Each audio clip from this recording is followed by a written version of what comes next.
Hello, this is Brendan with R&J Ballroom, and today I'm going to talk about frame. I'm going to break frame down into three pieces. I'm going to talk about what is a frame, I'm going to talk about the basics of a frame, and then what makes a good frame. So first, what is a frame?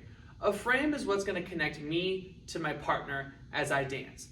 It's what I do with my arms and my body to build a connection between me and my partner. It is going to be the foundation of our dancing. It is going to be able to allow clear and concise communication between me and my partner as I dance. So let's get into the basics. So I'm going to start with the leader's frame. And first off, I'm going to take both of my hands and outstretch them away from my shoulders.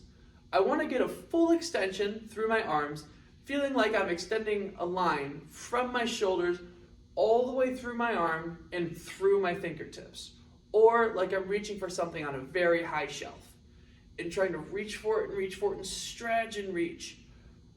Once I get that nice stretch, I'm going to drop and relax my shoulders.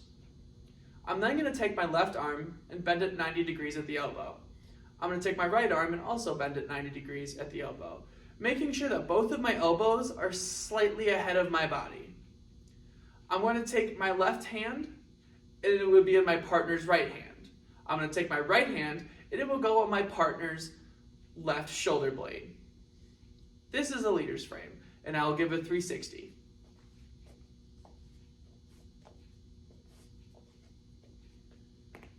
Now we'll talk about the follower's frame. So similar to the leader's frame, we're going to start off by getting this nice stretch, reaching for something on a very high shelf, getting a nice stretch, and then we're going to drop and relax our shoulders. This right arm is going to stay extended, keeping that same extension through our shoulders, through our fingertips. Our left arm is going to bend at the elbow, keeping a nice line from our elbow down to our fingertips. So that means keeping the wrist straight and not bent.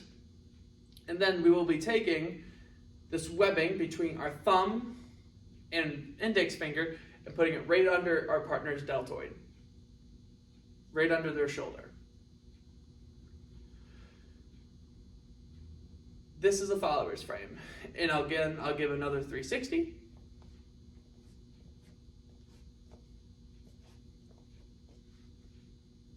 Okay, so let's talk about what makes a good frame.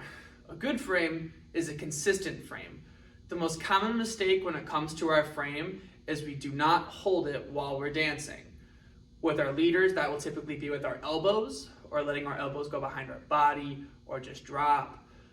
Followers, this is going to be, especially with this right arm, not keeping it locked. Sometimes it likes to bend or relax. These are the most common ways that we start to drop our frame. So what do we do to combat this? So as we're dancing, it's important to stay aware of our frame. Now, before we start moving around the floor, as we're dancing with our partner, or as we're just moving with our partner, we should have a nice solid frame before we begin. We should be able to feel where our partner is. Once we start moving, they should be able to clearly feel that we're moving, and having just a nice solid frame. As we dance, we're going to ask ourselves, do I still feel like I have this same frame? If I don't, now I got to start fixing what I think was going wrong. So I'm going to start going through all my pieces. Are my elbows up? Nope. Okay, I'm going to put them back up. Are my elbows behind my body? Oh, they're behind my body. I'm going to fix them. Same thing for the followers. I can't feel my partner. They're starting to walk at me and I can't feel when they're coming at me. Maybe it's my frame. I'm going to check my arm. Is my arm straight? Nope, it's not. Okay, I'm going to straighten it out. Or maybe my elbow drops, picking my elbow back up. Being conscious and aware as our frame as we dance is going to be really important to building our frame. And it's a lot of muscle memory. So the more we fix our frame, especially as we're dancing, especially while we're trying to juggle other pieces, like learning new steps or just moving around the floor, if we're still able to think about our frame and adjust it and fix it as we're dancing, that's going to build that muscle memory. So we'll have to do it less and less as time goes on. Or pick a spot or two around the floor. So as you get to that spot on the floor, ask yourself, am I in a good frame? If not, then we go back and then we fix the frame again. All of this is important, so as we're dancing, we're keeping this nice frame, we're staying consistent, we can clearly communicate with our partner and they can communicate with us, and that's what builds a really strong partnership and really improves our dancing. That's all I have for frame today. Thank you very much, guys. Have a good one.